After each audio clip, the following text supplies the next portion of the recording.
दौड़ने में मगन हैं।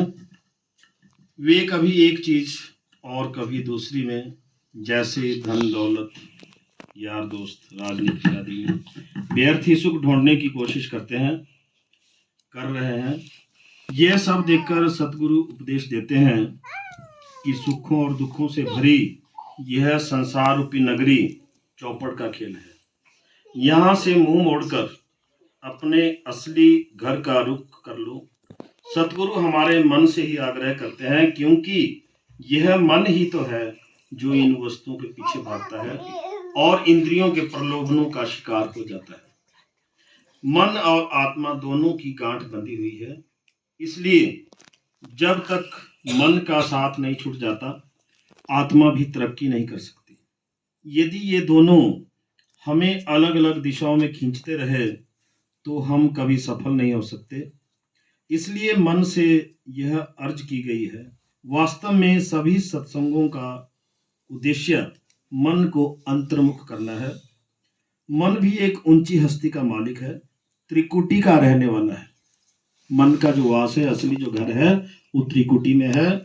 ये ब्रह्मा का ही अंश है, ब्रह्म का अंश है, ब्रह्म की ही अंश है, और इसने वहां के आनंद का अनुभव किया है और उसी प्रकार के आनंद को व्यर्थ इस भौतिक संसार में ढूंढता है।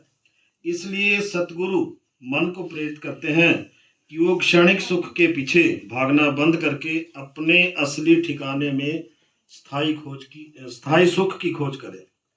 आत्मा के साथ नीचे उतरते समय मन ने इंद्रियों का साथ ले लिया और अब इंद्रियों के भोगों में सुख और संतोष की निरंतर तलाश में भागता रहता है। अगर मन अंतर्मुख हो जाए तभी इसे सुख और शांति मिल सकती है। हालांकि मन आत्मा के साथ पूरे रास्ते तक नहीं जा सकता, पर जब मन और आत्मा साथ साथ त्रिकुटी तक चढ़ाई करते हैं तो मन अपने मूल तत्व, अपने असल त्रिकुटी में समा जाता है और आत्मा इसके बंधनों से मुक्त होकर आगे चढ़ाई करके सतलोक में पहुंच जाती है। विभिन्न धार्मिक और आध्यात्मिक समुदाय अलग अलग आध्यात्मिक अनुशासनों और अभ्यासों का समर्थन करते हैं। ये सब साधन केवल मन को ऊपर ले जाने के प्रयत्न हैं, जिनके जरिए मन इंद्रियों की पकड़ से छुटकारा पाकर अपने असल में समाकर विश्राम पा सके। केवल इस प्रकार ही आत्मा आजाद हो सकती है। संतों ने मनुष्य शरीर की तुलना एक पिंजरे से की है। काल के बनाए इस पिंजरे में आत्मा अपने अच्छे या बुरे कर्मों के कारण कैद है। संसार से हमारा संबंध शारीरिक अस्तित्व पर आधारित है। जब तक हम इस शरीर में है, हम खुशी, गम, सुख और दुख का अनुभव करते हैं। इस शरीर के छूट जाने पर इन सब अवस्थाओं का भी अंत हो जाता है। सतगुरु कहते हैं कि मनुष्य शरीर में जितना नियत समय हमें मिला है, अपने ध्यान को अंदर स्थिर करके मुक्ति प्राप्त करने के लिए इस मौके का पूरा लाभ उठाएं। केवल तभी हमारा मनुष्य शरीर में आना सफल होगा। यह दुनिया एक बहुत बड़ी सराय की तरह है। यहाँ लोग हर तरफ से आते हैं, कुछ समय ठहर कर अपने अपने रास्ते पकड़ लेते हैं। जरा सोचिए, कुछ लकड़ियां नदी में बह रही हैं, एक लहर उन्हें इकट्ठा कर देती है और दूसरी लहर आती है और उन्हें बिखेर देती है।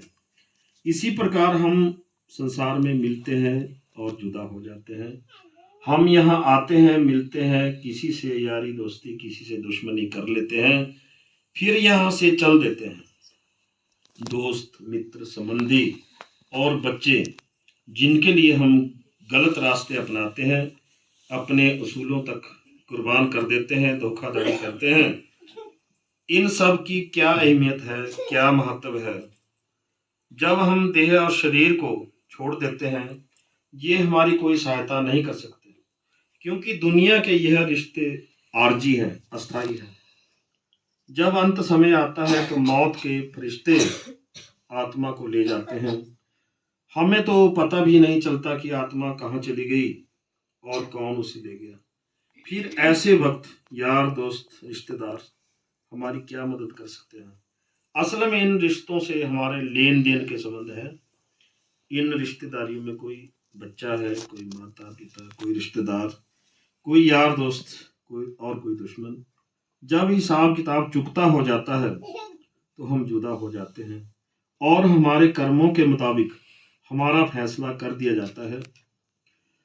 दर्शक पात्रों को रंगमंच पर अपना पार्ट अदा करते हुए उसी रूप में देखते हैं जो भूमिका वे अदा कर रहे होते हैं। नाटक के समाप्त होने पर स्टेज से उतरते ही ना कोई किसी का दोस्त होता है, ना कोई दुश्मन, ना भाई, ना पति, ना पत्नी। पात्र खुद तो जानते हैं कि वे केवल एक पार्ट अदा कर रहे हैं। इस प्रकार दुनिया के रंगमंच पर हम भी अपने कर्मों की सौंपी हुई भूमिका निभाकर चले जाते हैं। इसका ये मतलब नहीं कि हमें अपने यार दोस्त रिश्तेदारों को छोड़ देना है। अपनी जिम्मेदारियां और फर्ज निभाते हुए इन रिश्तों में फंसना नहीं है। हमें अपनी नज़र अपने लक्ष्य, अपनी मंजिल मकसूद पर रखनी है। हमें आदर्श पति पत्नी, आदर्श नागरिक बनना है।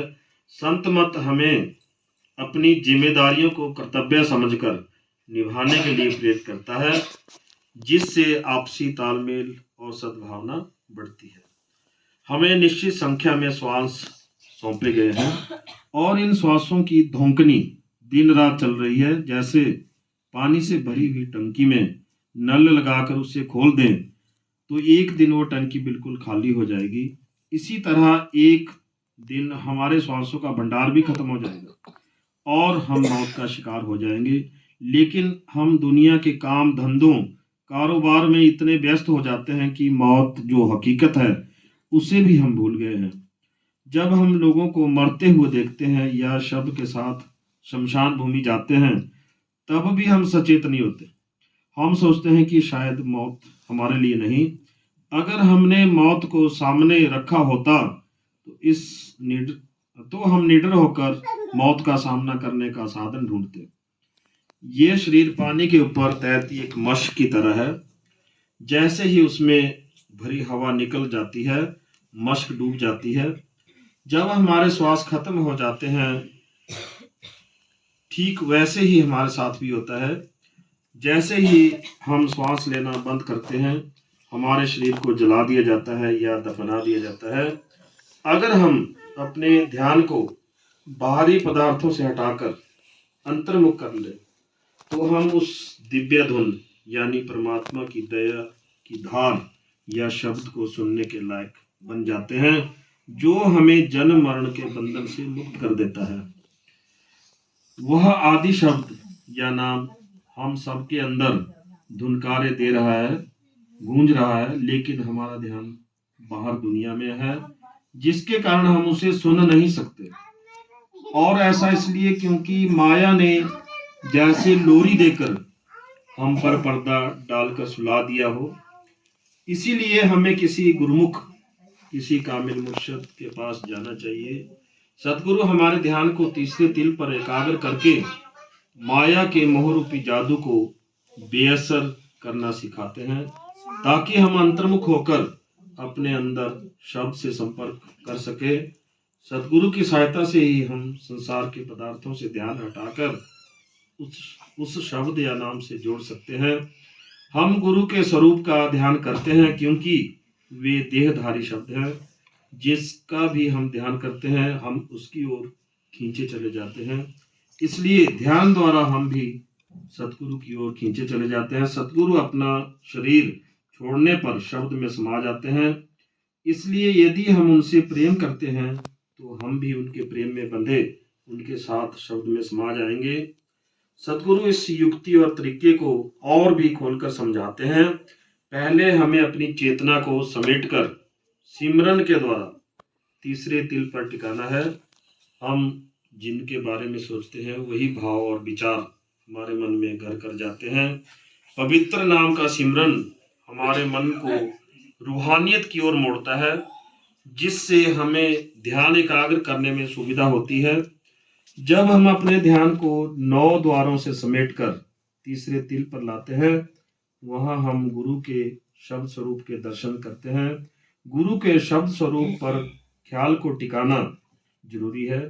तीसरे तिल पर ध्यान टिकने के बाद भी कभी कभी नीचे गिरता रहता है, पर जब मन सतगुरु के शब्द स्वरूप का ध्यान करके स्थिर हो जाता है तो ध्यान भी स्थिर होने लगता है। सतगुरु हमारे संरक्षक है, इस बात का एहसास तब होता है जब हम अंदर जाकर सतगुरु के शब्द स्वरूप को अपनी संभाल करते हुए देखते हैं। तब हमें बोध हो जाता है कि किस प्रकार वे हमारा मार्गदर्शन, निर्देशन और नियंत्रण कर रहे हैं। गुरु हमारा संरक्षण कैसे कर रहे हैं, इसका एहसास हमें तब तक नहीं होता जब तक हम अंतर्मुख नहीं होते। अंत में सतगुरु हमें चेतावनी देते हैं कि हम इंद्रियों के भोग और सांसारिक सुख के प्रेम से मुंह मोड़ ले। वास्तव में ये सुख नहीं है, बल्कि कष्ट और दुख का कारण है। जब हम सतगुरु के उपदेश और शिक्षा के अनुसार चलते हैं, शब्द से संपर्क करके अंतर्मुख हो जाते हैं, तभी हमें असली मायनों में शांति और सुख का एहसास होता है। नाम और दिव्य धुन ही सार तत्व है। सतगुरु शब्द का भेद बताकर हमें उसमें समा जाने के लिए प्रेरित करते हैं, ताकि हम अपनी मंजिले मकसूद यानी सतपुरुष तक पहुंच सके। बोलिए जयकारा, बोलो श्री गुरु महाराज की।